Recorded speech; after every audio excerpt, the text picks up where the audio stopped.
Hello વિદ્યાર્થી મિત્રો, સ્વાગત છે તમારું અમારી આ યુટ્યુબ ચેનલ એડ્યુ ગુજરાતમાં। તો આજે હું તમારા સમક્ષ એક એક્ઝામ વિશેની માહિતી લઈને આવી છું, જેનું નામ છે સ્પીપા। તમે બધા નથી પરિચિત જ છો। આ એક કોઈ ગવર્મેન્ટમાં જોબ કરવા માટેની એક્ઝામ નથી, પરંતુ આ એક એક્ઝામ એવી છે કે તમારે જો આઈએએસ, આઈએફએસ, આઈપીએસ એવી અલગ અલગ અથવા એ કેન્દ્રીય સેવાઓ માટેની જે પ્રશિક્ષણ વર્ગ એટલે કે તમારે એની તાલીમ મેળવવી હોય, એના માટેની જરૂરી જો તાલીમ તમારે લેવી હોય તો એની એન્ટ્રન્સ એક્ઝામ છે।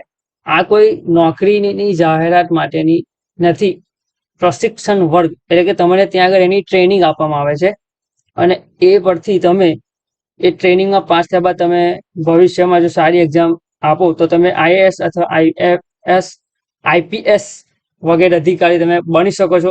એ માટેની એક્ઝામ છે સ્પીપા એટલે કે સરદાર પટેલ લોક પ્રશંસક સંસ્થા। તો આની આજે આપણે સંપૂર્ણ માહિતી મેળવવાની છે।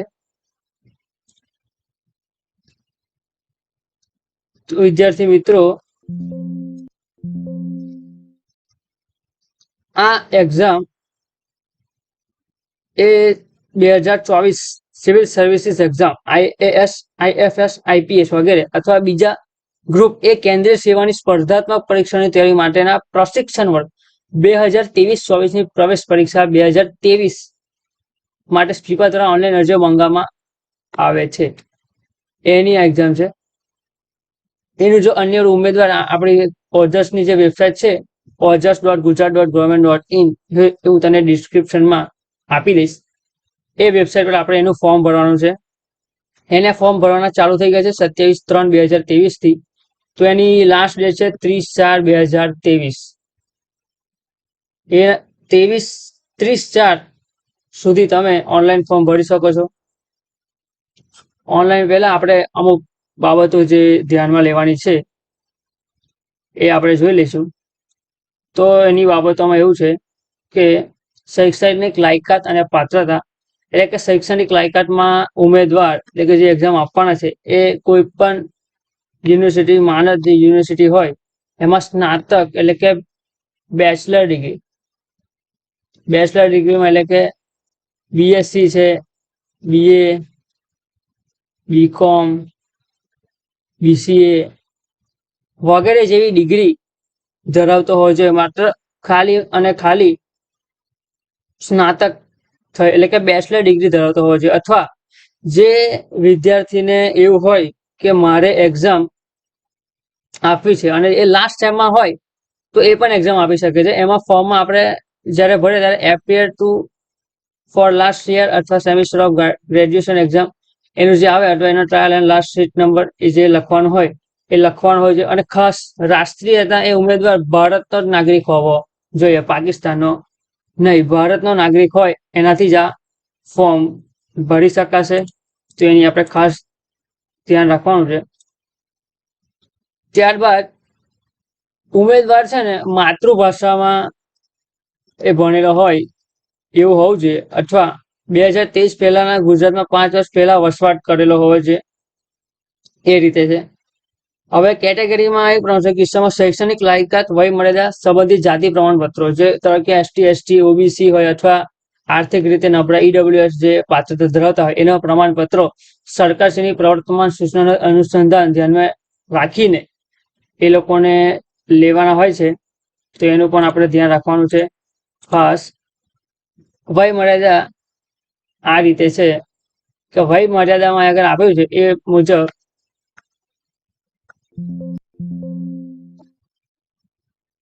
ઓછામાં ઓછા 21 વર્ષ અને વધુમાં વધુ 32 વર્ષ, ઓછામાં ઓછા 21 અને વધુમાં વધુ આપણે 32 વર્ષ સુધી હોય તો એ લોકો આપી શકે છે। બિન અનામત અને આર્થિક રીતે નબળા એને પણ એને કોઈ છૂટછાટ મળશે નહીં। એસઈબીસી ના ઉમેદવારને વધુમાં વધુ 3 વર્ષની છૂટછાટ છે। એસસી એસટી વાળાને 5 વર્ષની છૂટછાટ છે, અને માજી સૈનિકને એ લોકો હોય એને પણ 5 વર્ષની છૂટછાટ છે। અથવા અંધ ઉમેદવાર અથવા શારીરિક વિકલાંગ ઉમેદવારની વય મર્યાદા મળવા પાત્ર છૂટછાટ ઉપરાંત વધુમાં વધુ 10 વર્ષની એ લોકોને સૌથી હાઈએસ્ટ 10 વર્ષ સુધીની છૂટછાટ મળે છે. મતલબ વિદ્યાર્થી ઓછામાં ઓછો 21 વર્ષ અને વધુમાં વધુ એની ઉંમર 32 વર્ષની હોવી જોઈએ. એ આપણે ખાસ ધ્યાનમાં રાખવાનું છે. વય મળે છે. પ્રવેશ પરીક્ષાની ફોર્મ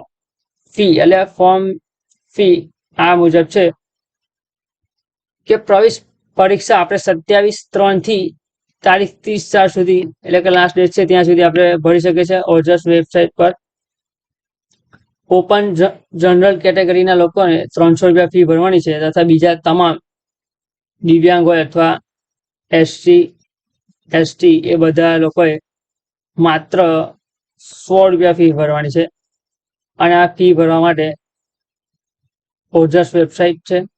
એમાં ફી મેન્યુમાં જશો એટલે જાહેરાત ક્રમાંક આવશે સ્પીપા 2022-23-3 એક એમાં કન્ફર્મેશન નંબર નાખીને આપણે ફી ભરી શકીશું. 30/4 સુધી આ ફી ભરવાની છે ઓનલાઈન મોડથી. પ્રવેશ પરીક્ષાની સિસ્ટમ આપણે થોડી જાણી લઈએ. પ્રવેશ પરીક્ષાનું માળખું આ મુજબનું છે. તો કે એક્ઝામ 11/6/2023 એટલે કે આવતા જૂન મહિનામાં 11મી તારીખે એટલે કે રવિવારના રોજ લેવામાં આવી છે. સમયનો છે 11 થી 1. પેપર 1 સામાન્ય અભ્યાસ 1 એટલે જનરલ સ્ટડીઝનો છે. એમાં કુલ 100 ગુણો છે, 100 પ્રશ્નો છે અને એના 200 ગુણ છે. બીજું પેપર ચાલુ થશે 2 વાગ્યાથી 3:30 સુધી. CSAT જનરલ સ્ટડીઝ 2 સામાન્ય અભ્યાસ 2 એના 50 ગુણો છે, એના માર્ક્સ છે 100. એટલે ટોટલ માર્ક્સ થશે 300 માર્ક્સ. 150 માર્કનું પેપર છે અને એના ગુણ છે 300. પ્રવેશ પરીક્ષા માટેનું કેન્દ્ર છે અમદાવાદ, વડોદરા, સુરત, રાજકોટ અને મહેસાણા પૈકી રહેશે. તમારે જે નજીક હોય એ રીતે તમારું આવશે. વિગતવાર પરીક્ષા કેન્દ્રની જાણ પ્રવેશ પત્રના હોલ્ડિંગમાં કરવાનું છે. બરાબર છે. MCQ બેઝડ એક્ઝામ છે. ગુજરાતી અને અંગ્રેજી માધ્યમ બંનેમાં છે. MCQ બેઝ છે. એ જેને ઇંગ્લિશ ફાવતું એને ઇંગ્લિશ, ગુજરાતી ફાવતું એને ગુજરાતી. ખોટા જવાબ બદલ અથવા એક જ પ્રશ્નમાં એક કરતા વધારે જવાબ બદલ પ્રશ્નના કુલ ગુણના 0.33% ગુણ બાદ કરવામાં આવશે. એટલે કે નેગેટિવ માર્કિંગ છે. એમાં 0.33% નેગેટિવ માર્કિંગ છે. પેપર 1 અને પેપર 2 ના સંયુક્ત ગુણના આધારે મેરિટ તૈયાર કરવામાં આવશે. અને પ્રથમ તબક્કાની હેતુલક્ષી પરીક્ષાનો સિલેબસ એન્યુઅલ એ મુજબ રહેશે. એ તમારે એનું બધું ધ્યાન રાખવાનું છે અને આપણે એક્ઝામ આપવાની છે. હોલ ટિકિટ અને પ્રિન્ટ એ પણ એની પણ તારીખ આપી દીધી છે કે 11/6/2023 ના રોજ પ્રથમ તબક્કાની હેતુલક્ષી પરીક્ષા માટે પ્રવેશની ફી ભરનાર અરજદારની વેબસાઇટ પરથી પ્રવેશ પત્ર તારીખ 1/6/2023 ને બપોરથી 11:06 સુધી ડાઉનલોડ કરી શકશે. દ્વિતીય તબક્કો છે નિબંધ કસોટી. હવે પ્રથમ તબક્કાની પરીક્ષા પેપર 1 એટલે જનરલ સ્ટડીઝ 1 અને પેપર 2 એટલે કે જનરલ સ્ટડીઝ 2 ના મેરિટ ગુણના આધારે કેટેગરી વાઇઝ મેરિટ મુજબ અત્યારની પરીક્ષા સમિતિ દ્વારા નિયત થયેલા મિનિમમ પાસિંગ માર્ક્સ અને સંખ્યાબળના આધારે દ્વિતીય તબક્કાની પરીક્ષા માટે પસંદગી પામેલા ઉમેદવારોને બોલાવવામાં આવશે. ત્યારબાદ દ્વિતીય તબક્કાની જો પહેલા તબક્કાની એક્ઝામ જે છે પેપર 1 અને પેપર 2 300 માર્કનું એમાંથી જે લોકો પસંદગી પામશે એ લોકોની પસંદગી થઈ અને પછી દ્વિતીય તબક્કાની એક્ઝામ લેવામાં આવશે. એની પણ એનું જે ઉમેદવારોનું લિસ્ટ સંસ્થા દ્વારા નક્કી થશે. હવે દ્વિતીય તબક્કામાં એટલે કે નિબંધ કસોટીમાં કુલ ગુણ છે 100. એનો સમય છે 1.5 કલાક. 1000 શબ્દોની મર્યાદામાં એક નિબંધ લખવાનો રહેશે. 1000 શબ્દોની મર્યાદામાં. અંતિમ પરીક્ષા છે પ્રથમ તબક્કાની વૈકલ્પિક MCQ બેઝ છે એક્ઝામ પેપર 1 200 ગુણ અને પેપર 2 ના 100 ગુણ એટલે ટોટલ 300 ગુણ અને દ્વિતીય પરીક્ષાની તબક્કાના 100 ગુણ એટલે ટોટલ 400 ગુણ. 400 ગુણના આધારે નિબંધ કસોટીની ઉપસ્થિત રહેલી ઉમેદવારોની તેઓએ પ્રાપ્ત કરેલી મેરિટ યાદી સંસ્થાની વેબસાઇટ પર પ્રસિદ્ધ કરવામાં આવશે. ત્યારબાદ રાજ્ય સરકારની પ્રવર્તમાન અનામત નીતિ મુજબ ઉમેદવારોના મેરિટ કેટેગરી અને તાલીમ કેન્દ્રની પસંદગીના પ્રેફરન્સ મુજબ સંબંધિત તાલીમ કેન્દ્રો ખાતે સંખ્યાબળ ભરવામાં આવશે. એટલે કે પછી તમે આ બધી જે બંને એક્ઝામમાં જે લોકો મેરિટમાં આવશે એ લોકોને આ સરકાર મુજબ એ લોકોના સેન્ટર આપશે ત્યાં એ લોકોની પસંદગી થશે. અરજી કરવાની તારીખ અરજી કેવી રીતે કરવાની તો કે ઓજસ વેબસાઇટ છે એવું તમને ડિસ્ક્રિપ્શનમાં આપી દઈશ. એ રીતે ભરવાનું છે. એમાં એજ્યુકેશન ક્વોલિફિકેશન નાખવાની છે. ત્યારબાદ 30 રિઝર્વ સીટો પર પ્રવેશનો લાભ લેવા માંગતા ગુજરાત કોમર્સ કોલેજ એ રીતે ભરી દેવાનું છે. 30 જગ્યાનો અનામત લાભ બાબતે સંસ્થા દ્વારા ફેરફારનો રદ કરવાનો હક અબાધિત છે. બીજી સામાન્ય સૂચનાઓ છે. હોલ ટિકિટ આપણને લઈ લેવાની છે. બીજું જોઈ લઈએ આપણે કે આમાં શું નવું છે. પ્રવેશ મેળવેલ વિદ્યાર્થીઓને તાલીમના સ્તરે સ્વખર્ચે પહોંચવાનું છે. એનું પણ ખાસ ધ્યાન રાખે. પ્રાથમિક કસોટી માટેના પ્રશ્નપત્ર અંગેની ખાસ સૂચના એ છે કે પ્રશ્નપત્ર એક જનરલ સ્ટડીઝ પેપર એક 200 માર્કનું જે આપણે આગળ બધું કહી દીધું છે એ રીતે છે એક્ઝામ આપવાનું. ઓકે, તો હવે આપણે લાસ્ટમાં જોઈ લઈશું સિલેબસ. પેપર 1 નો સિલેબસ છે સામાન્ય અભ્યાસ, જેનો સિલેબસ આ મુજબનો રહેશે કે પહેલો છે current event of national and international importance છે. History of Indian and Indian national movement. ત્રીજું છે Indian and world geography, physical social economic geography and Indian and the world. આખા વર્લ્ડનું પૂછાશે એમાં.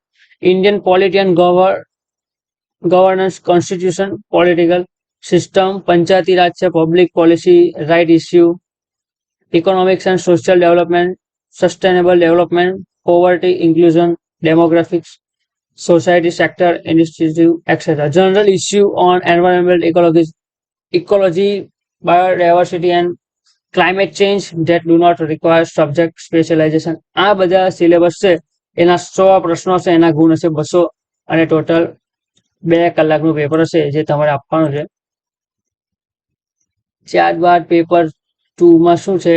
પેપર 2માં એવું છે કે અભ્યાસ એપ્ટિટ્યુડ, જેનો સિલેબસ આ મુજબ છે. કોમ્પ્રિહેન્શન હશે એમાં. પછી ઇન્ટરપર્સનલ સ્કિલ ઇન્ક્લુડિંગ કોમ્યુનિકેશન સ્કિલના ક્વેશ્ચન હશે. Logical reasoning and analytical ability, decision making and problem solving હશે એમાં. એ જનરલ મેન્ટલ એબિલિટી હશે. ઇંગ્લિશ લેંગ્વેજનું હશે ક્લાસ 10 લેવલનું. હા, બેઝિક ન્યુમેરિકલ એટલે કે મેથ્સના બધા છે. Numbers and there relation, order of magnitude et cetera class 10 ના લેવલના. Data interpretation, charts, graphs, tables, data substitution et cetera classes. મતલબ આ પ્રકારના બધા ક્વેશ્ચન આન્સર આખું તમારું 300 માર્કનું પેપર હશે એ મુજબ આખા પૂછાશે તમને. તો આપણે ખાસ પેપર આપવાનું રહેશે. તો વિદ્યાર્થી મિત્રો, આ થયું